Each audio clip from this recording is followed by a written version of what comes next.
I'm sitting here with Tom McKee of the Downingtown School of Rock today, and he's going to answer a few questions about the School of Rock here. So, Tom, what made you choose music as a career? I was always interested in music as a child. I took, I think in first grade, went to a Catholic school and we had a nun come in and talk to us about how music was a really enriching part of people's lives and that we should think about taking an instrument. And I took the recorder in first grade, which was a little fluty kind of instrument. And I realized pretty quickly on that that wasn't that much fun to play. I switched to piano, I want to say in second grade. Took piano lessons from a nun for 6 years. Took piano lessons from the choir teacher at another school that I went to. Basically, you know, it's kind of a miracle that I'm still playing music because the way that I learned to play wasn't all that much fun. But I joined some bands in high school. I started writing songs. I realized I had kind of a knack for that. Played in bands all through college. Met a really talented guitar player probably in 1997 or 1998. Started working with him. 15 or 16 years later, I'm still playing music with that guy on a regular basis. And my career has certainly gone in some different twists and some different turns. I think if you're going to pursue music, you have to be prepared to just sort of enjoy the ride and go where it takes you.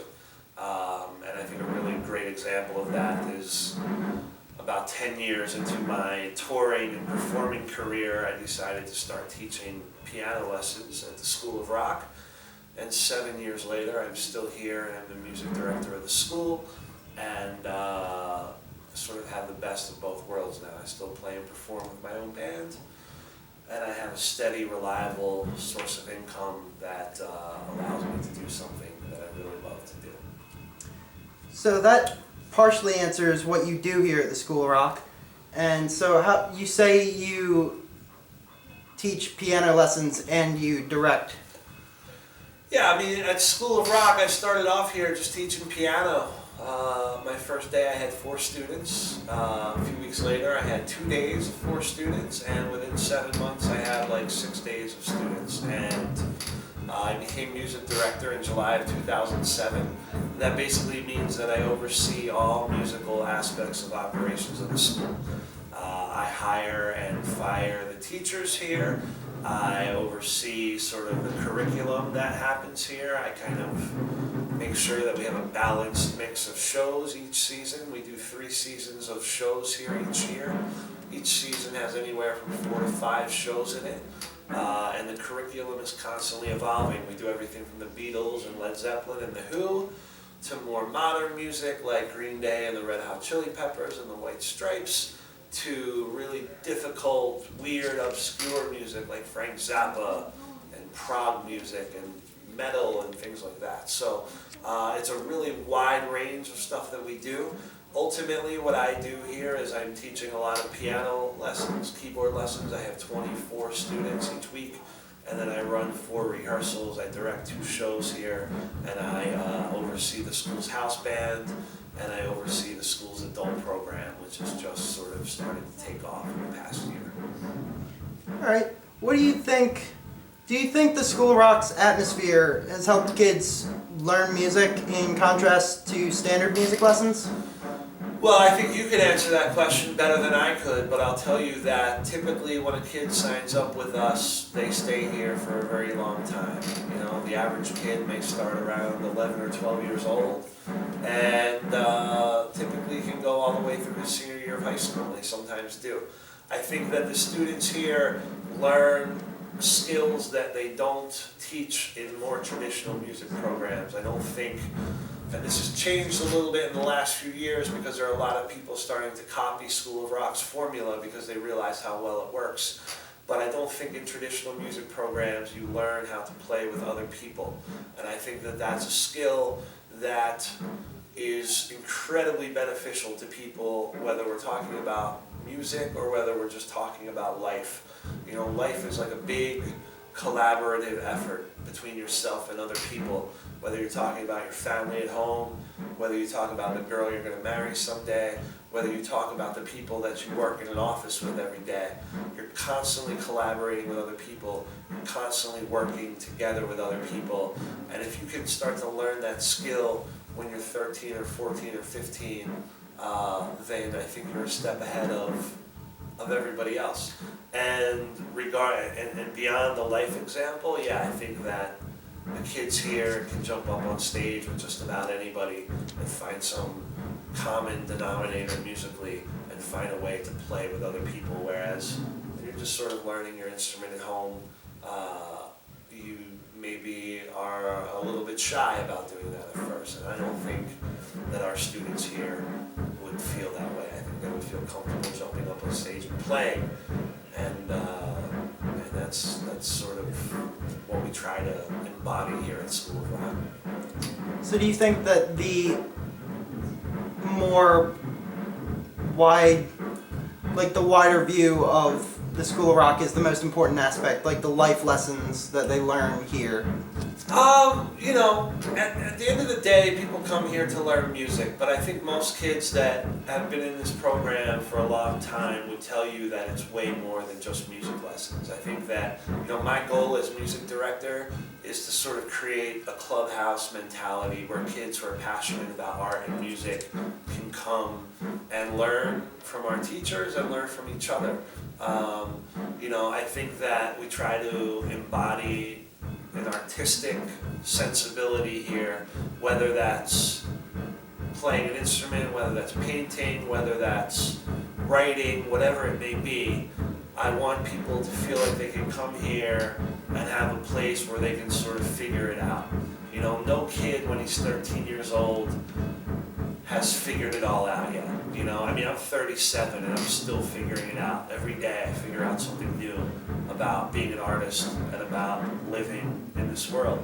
And here, I remember being in high school, playing music, being in the band, being in the choir, doing the musicals, and I wasn't a cool guy. Football players didn't want to hang out with me. If anything, they wanted to pick on me and bully me, So at School of Rock, I feel like we've created this world where those kids can come and just sort of figure it out on their own. And, if they get really good at their instrument in the process, that's a good thing. But I think at the end of the day, what we do here is we create that environment where kids can come and learn music and learn about art and sort of figure it out at their own pace and not be bullied, not be picked on, not be, not feel like they're different because they want to play music instead of sports, So that's kind of how I feel. So what is it like to direct a show? Directing a show is kind of like cooking a meal. I use this analogy with the kids all the time, but you basically have anywhere from 20 to 25 kids. You're creating 2 sets of music for a particular band. So let's say maybe we're doing a Radiohead show or a Led Zeppelin show. We pick anywhere from 20 to 25 songs of a particular band. And we cast them. We put a drummer on each song, and we put a bunch of guitar players on each song. And we work on that for several months. Each week is different. Some weeks are particularly easy, and some weeks are particularly challenging. At the end of the day, you can only make the show as good as the kids in the show will let you make it. If they work hard, the show usually comes together and sounds really great. If they slack off and they lose interest in the material and they don't really focus on it, the show can be less than great. At the end of the day, myself personally, I don't care if the shows are great, I care what the kids learn in the show. Each show that we do is a tool to make the students here better at a particular aspect of music. There's a saying in the rock school inner circles that we don't, let me think about this for a second.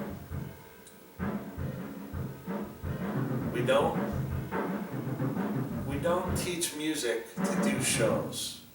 We do shows to teach music. So if you really want to do a particular song in a show, but you don't have sort of the ingredients to do the song, you don't have the kids who are ready to do it, or maybe there's something about the particular song that doesn't fit the cast that you have, then you shouldn't do the song. You should pick the songs that will best teach music to the group of kids that you have. There have been times where I do a show and somebody says, oh, how come you didn't do that song? And the short answer is because it wasn't the right song for the group of kids that I have. When the show is over, it's a very exhilarating experience. You know, the kids have worked really hard on this music. They've dealt with challenges and overcome them. They've had me sort of in their face yelling at them if they're not working hard enough. And I think for the student, when they finish that show, there's a sense of accomplishment. There's a sense of, okay, I just did 3 months of Led Zeppelin, and I'm better at this, and I'm better at this, and I'm better at this. And man, did I just have the time of my life. I'm on stage playing music. And there's a little bit of a bummer period for a couple days after the show. It's kind of a letdown because you've been working to this thing, and working, and you get there and you do it, and you get over the hump, and then it's like, what's next? You know, you have that couple days where you're like, wow, that was maybe the most fun I've ever had in my life, and now it's over. But we just start something new, and we try to create another amazing experience.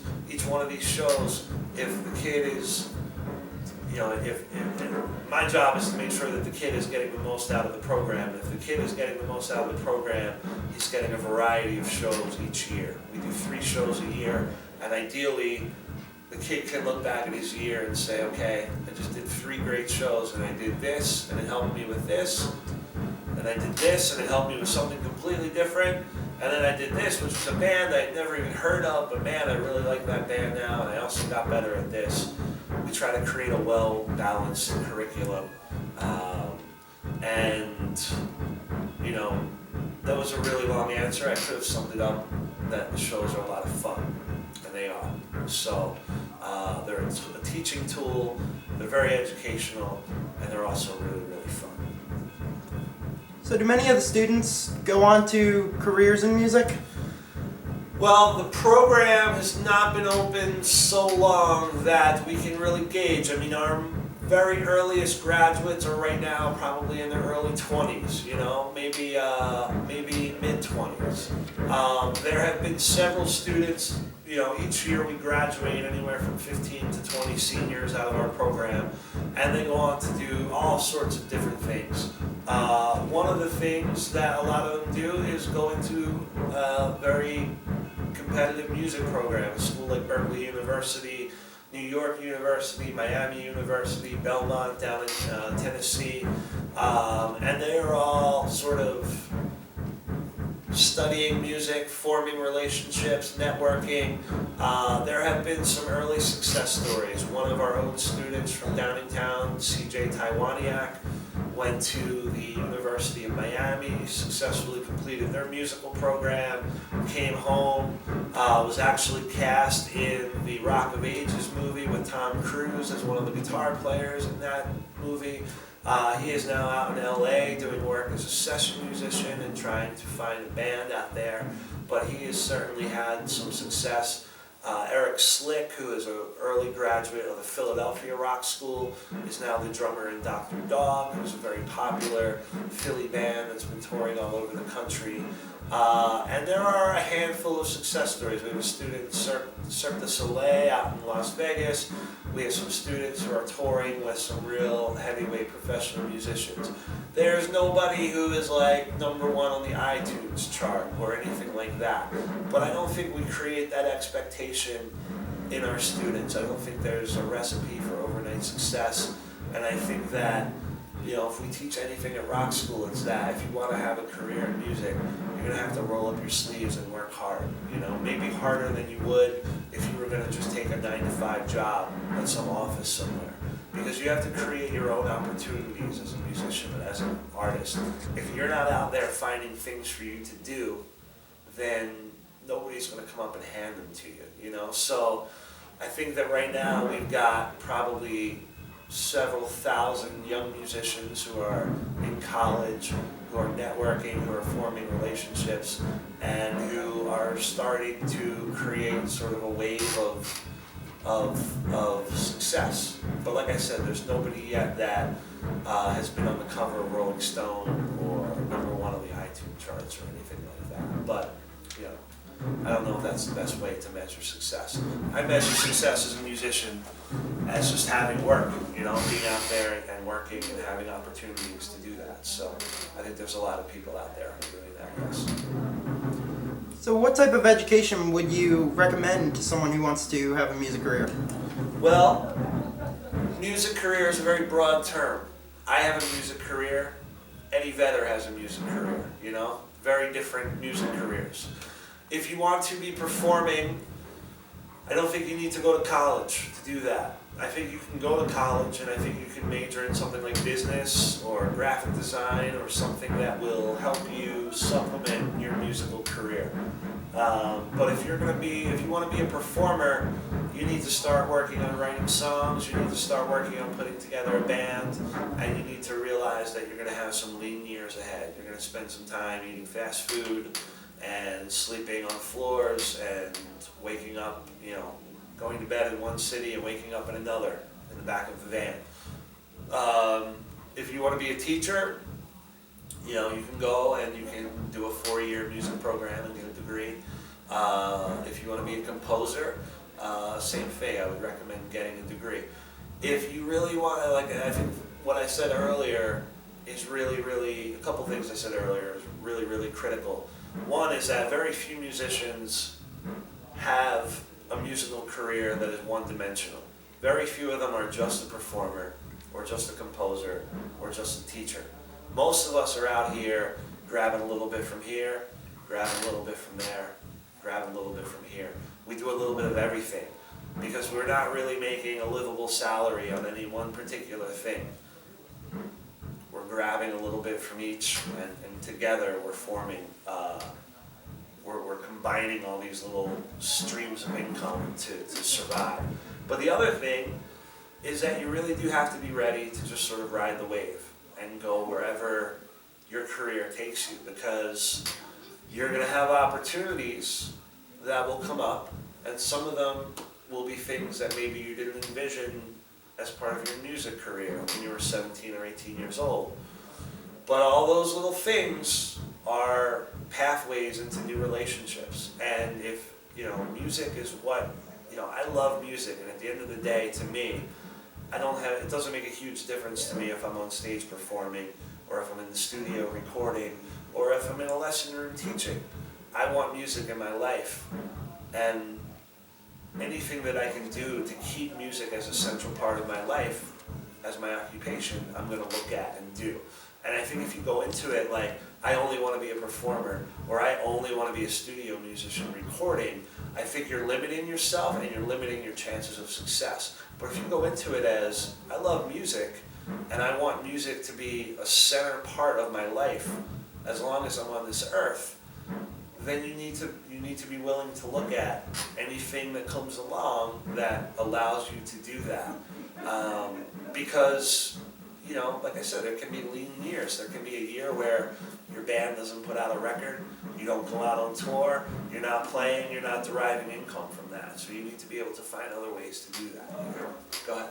So do you have any advice for students who want to be professional musicians? Exactly what I just said, which is be flexible, be willing to look at multiple opportunities for income, and maybe get some training in some things that would help you. You know, I went to college and I learned about writing and editing and graphic design and Photoshop and web page design. All of that stuff was stuff that I still use today, but in my very earliest stages I used it to help sort of get my band off the ground. I would design my own posters, my own flyers, design our web page, mail press kits out that were very professionally designed before there was a lot of people putting that sort of emphasis onto their music career, and I think that it's helped me. So I think for any student thinking about it, be flexible, learn as many skills as you can to supplement your actual performance abilities, and just be willing to go where the wave takes you. And finally, do any of your students perform outside of the School of Rock? Yes, I have former students who are performing all over right now. I have several students here who have formed their own bands, who have, perform acoustically, who perform at different sort of holiday parties and things like that. Certainly one of the students I'm proudest of is a guitar player named Nick Cianci. Nick was actually the first student I saw when I came to visit School of Rock in 2007. He was on stage playing a Grateful Dead song called Truckin'. He was 11 years old. I was so impressed with his ability then that I sort of decided right then and there that I wanted to make School of Rock a big part of my life. He's now a senior in high school. He has formed his own blues trio called Riley Road that has made a lot of headway in the local area. He did a great NYU summer program with Clive Davis, who started Jive Records, signed Alicia Keys and a bunch of old, soul and Motown era art acts. He's a kid who has put together a really nice band, and he's only a senior in high school. I really think the next few years, the sky's the limit for him. And I don't mean to single him out because I have a lot of talented kids who have formed bands and are playing all over Philly. And they all make me proud, and I'm always here for any of them, when they come to me for advice or for assistance. So, several students doing great things with music. I have several more that I can't wait to see what they do. And that's a big, awesome part of my job, is watching these kids go from learning how to play their instruments all the way up to actually getting out there and doing it, and then seeing what they're going to do. It's one of my favorite parts of what I do. Thanks, Tom, for letting me do this interview. Thank you, bud.